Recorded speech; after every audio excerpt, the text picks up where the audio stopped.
दोस्तों, इंडिया ने इंग्लैंड को बुरी तरह से रौंद कर टी20 की सीरीज पर कब्जा कर लिया है। लेकिन क्या आपको पता है कि इस पूरी सीरीज में खुद मां काली ने मैदान में उतरकर टीम इंडिया के साथ अदृश्य रूप से क्रिकेट खेला है। आपको यकीन तो नहीं आ रहा होगा, लेकिन अगर गौतम गंभीर से पूछेगा तो वो यही कहेंगे कि यह सीरीज मां काली की कृपा से जीती गई है। हम ऐसा इसलिए कह रहे हैं क्योंकि गौतम गंभीर ने इस सीरीज के शुरू होने से ठीक पहले मां काली की शरण ले ली थी और इसी के बाद टीम इंडिया ने इंग्लैंड को 4-0 से हराकर सीरीज पर कब्जा कर लिया। आपको पता होगा कि 22 जनवरी से भारत बनाम इंग्लैंड के बीच 5 मैचों की टी20 सीरीज शुरू होने वाली थी। इसके पहले जब से गौतम गंभीर टीम इंडिया के हेड कोच बने थे, तब से लगातार भारतीय टीम मैच और सीरीज हार रही थी। और इसके बाद गावस्कर बॉर्डर ट्रॉफी सीरीज में ऑस्ट्रेलिया के खिलाफ भारत की हार के बाद गौतम गंभीर के कोचिंग स्किल्स को लेकर भी लगातार चर्चाएं शुरू हो गई थी। अब गौतम को भी समझ में नहीं आ रहा था कि वो करे तो क्या करे। तब उन्हें याद आई मां काली की और वो तुरंत कोलकाता के कालीघाट मंदिर गए और उन्होंने वहां जाकर मां काली से कुछ कमाल करने की प्रार्थना की। मां ने अपने भक्त गौतम की ये प्रार्थना सुन भी ली और आज जो रिजल्ट आया है वो आप सबके सामने है। तो सवाल ये भी उठता है कि आखिर मां ने गौतम की ये प्रार्थना क्यों सुनी और गौतम क्यों कोलकाता के कालीघाट मंदिर ही गए। तो इसकी वजह है कि गौतम जब कोलकाता नाइट राइडर्स के कप्तान और बाद में कोच बने थे, तब भी वो कोलकाता की कालीघाट वाली मां के आशीर्वाद से ही अपनी टीम को आईपीएल में जीत दिलाने में सफल हुए थे।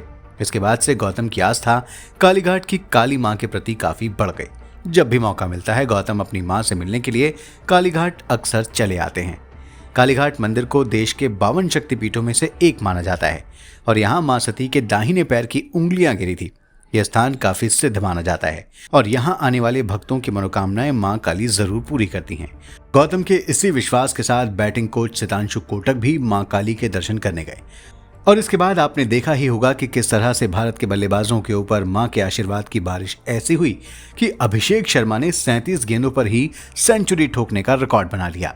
दोस्तों, बहुत कम ही लोग जानते हैं कि शास्त्रों में किसी भी युद्ध या खेल से संबंधित कार्यों की शुरुआत करने से पहले मां काली या दुर्गा देवी की आराधना करने के बारे में बताया गया है। अगर आपने महाभारत पढ़ी है तो आपको जरूर पता होगा कि महाभारत के भीष्म पर्व में युद्ध शुरू होने से पहले श्री कृष्ण अर्जुन को मां काली की स्तुति करने के लिए कहते हैं। महाभारत के भीष्म पर्व में जब अर्जुन मां काली की स्तुति करते हैं तो मां प्रकट होकर उन्हें विजय का आशीर्वाद देती हैं और कौरवों के नष्ट हो जाने की भविष्यवाणी करती हैं। बंगाल के कृतिवास रचित रामायण में भी श्री राम रावण से पहले ही दिन युद्ध हारने के बाद मां दुर्गा की स्तुति करते हैं और दुर्गा मां उन्हें विजय का वरदान देती हैं। इसके बाद श्री राम मां दुर्गा के आशीर्वाद से ही रावण का वध करने में सफल होते हैं।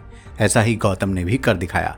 वो इस सीरीज के शुरू होने से पहले अर्जुन और श्री राम की परंपरा का पालन करते हुए मां की शरण में गए और वहां से इंडिया की जीत का वरदान लेकर आए।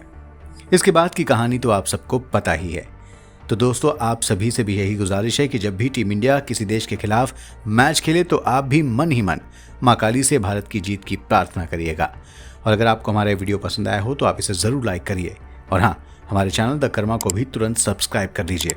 जय मां काली, कलकत्ते वाली, तेरा वार न जाए खाली।